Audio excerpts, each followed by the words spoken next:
Hello बच्चों, आज हम बात करेंगे अम्ल तथा क्षारकों की प्रबलता की। प्रबलता क्या होती है? उस अम्ल की पावर होती है, शक्ति होती है, उसमें कितना शक्ति होती है। तो प्रबल अम्ल,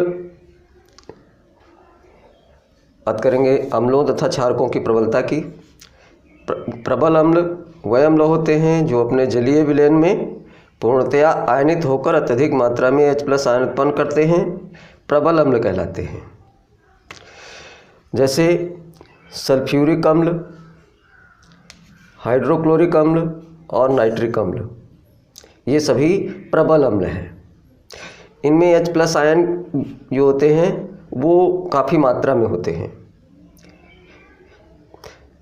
ये अम्ल जल में पूरी तरह से आयनित हो जाते हैं। दुर्बल अम्ल वह अम्ल होते हैं जो अम्ल अपने जलीय विलयन में पूर्णतया आयनित नहीं होते हैं, यानी अर्थात H+ आयन या हाइड्रोनियम आयन H3O+ आयन कम उत्पन्न करते हैं, वो दुर्बल अम्ल कहलाते हैं। जैसे एसिटिक अम्ल और हाइड्रोसल्फ्यूरिक अम्ल।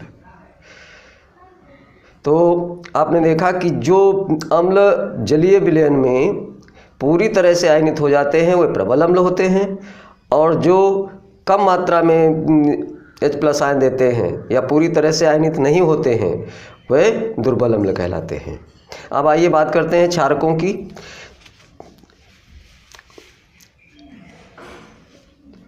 प्रबल क्षारक, जो क्षारक जलीय विलयन में पूर्णतया आयनित हो जाते हैं तथा अत्यधिक मात्रा में OH- आयन उत्पन्न करते हैं, वे प्रबल क्षारक कहलाते हैं। जैसे सोडियम हाइड्रॉक्साइड, पोटेशियम हाइड्रॉक्साइड, ये सभी जल में पूर्णतया घुल जाते हैं और अधिक मात्रा में OH आयन उत्पन्न करते हैं।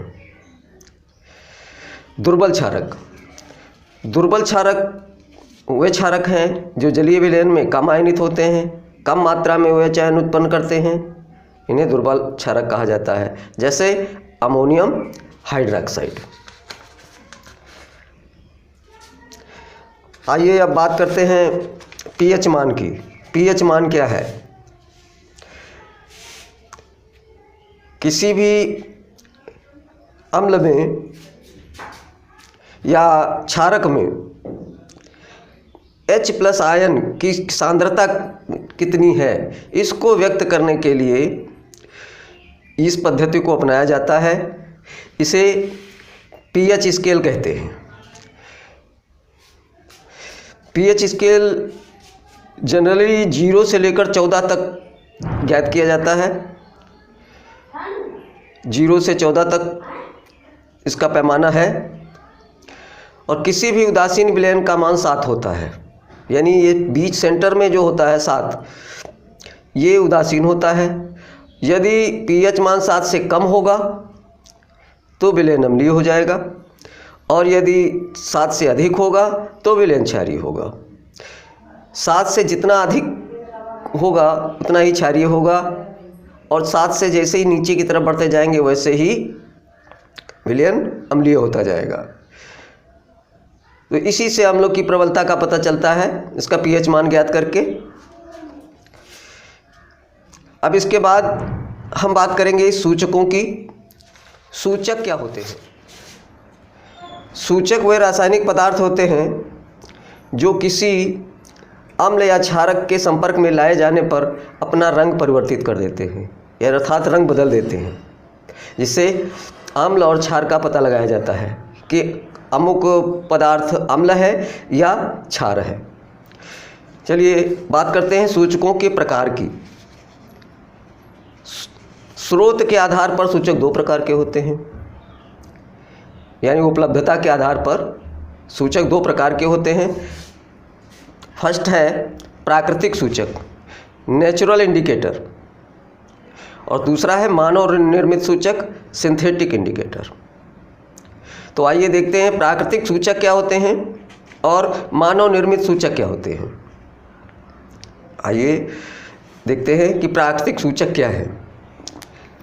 ऐसे सूचक जिन्हें हम प्राकृतिक स्रोत से प्राप्त करते हैं प्राकृतिक सूचक कहलाते हैं।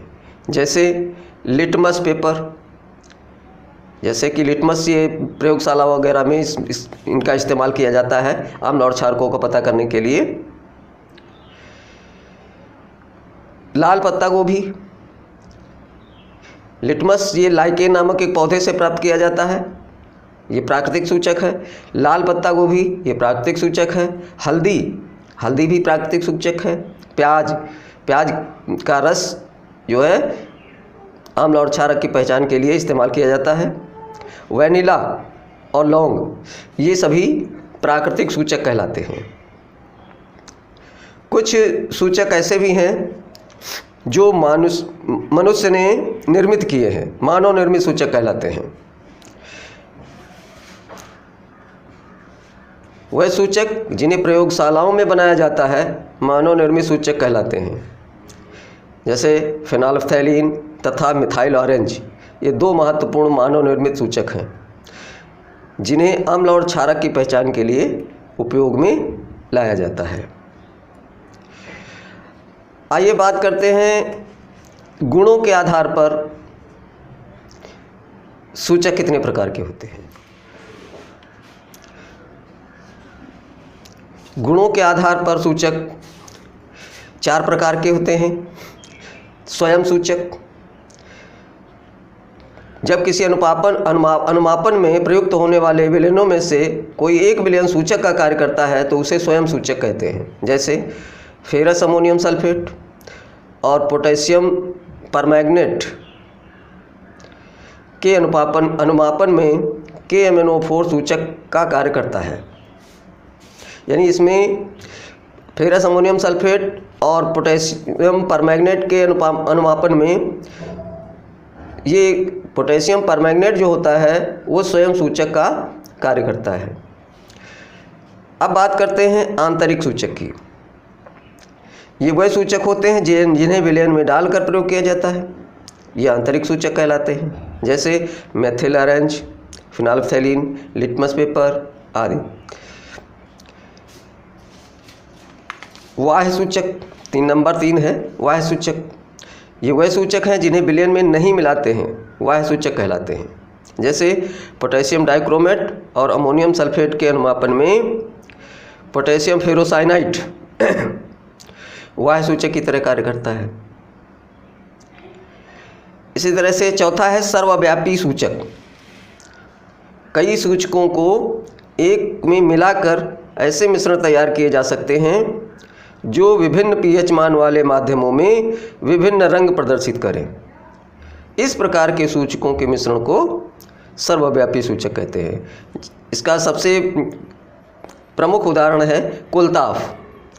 कोलताफ जो होता है ये बहुत ही महत्वपूर्ण सर्वव्यापी सूचक है।